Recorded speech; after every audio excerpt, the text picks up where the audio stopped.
পবিত্র এই মাসের শুরুতে বাংলাদেশের দুইজন নাগরিককে এভাবে হত্যা করার মধ্য দিয়ে ভারত আমাদেরকে দেখিয়ে দিতে চায় রাষ্ট্র হিসেবে আমরা কত দুর্বল।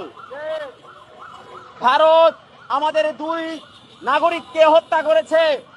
আমরা আশা করেছিলাম বাংলাদেশের সকল রাজনৈতিক দল এবং বাংলাদেশের অন্তর্বর্তীকালীন সরকার তার একটি প্রতিক্রিয়া ব্যক্ত করবেন।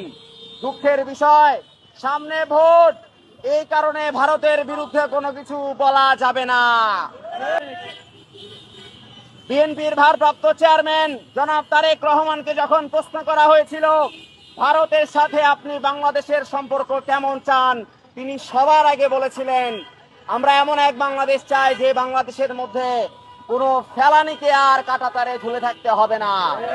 তাহলে কোথায় সেই বয়ানের বাস্তবতা, কোথায় সেই চিন্তার বাস্তবতা, কোথায় সেই মতাদর্শের বাস্তবতা?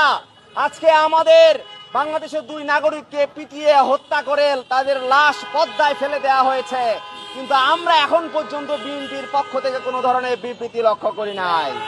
আমরা শেখ হাসিনার ফ্যাসিবাদী আমলে শুনতাম ভারতের স্বরাষ্ট্রমন্ত্রী অমিত শাহ বলতেন বাংলাদেশ থেকে একটা পাখিও ভারতে ঢুকতে পারবে না।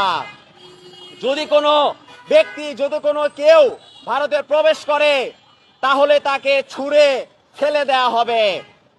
এখন আমরা বুঝতে পারছি যে ভারত আসলে কেন আমাদেরকে এইভাবে সম্বোধন করে। ভারত শুরু থেকেই চেয়েছিল, বাংলাদেশ রাষ্ট্রে জন্মের পর থেকে ভারত চেয়েছিল বাংলাদেশকে একটি মানবিক মর্যাদাহীন রাষ্ট্রে পরিণত করতে। আওয়ামী লীগ ভারতের সাথে এমন সম্পর্ক তৈরি করেছিল যে সম্পর্কের মাধ্যমে গোটা বিশ্বের মধ্যে সবচেয়ে অরক্ষিত সীমান্ত তৈরি করেছিল বাংলাদেশের এই সীমান্তকে। অন্তর্বর্তীকালীন সরকার এখন পর্যন্ত বাংলাদেশের সীমান্তকে শক্তিশালী প্রতিরক্ষা ব্যবস্থায় যুক্ত করতে পারেনি। আমরা বলতে চাই ভারতের সরকার এবং ভারতের জনগণ এক বিষয় নয়।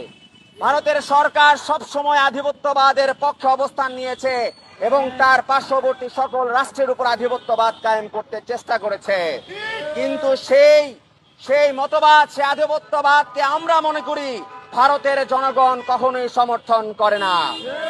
এবং আমরা বলতে চাই এই বাংলাদেশে যখনই আধিপত্যবাদ কায়েম হয়েছে তখনই আবরার ফাহাদরা তাদের কণ্ঠ উচ্চারিত করেছে।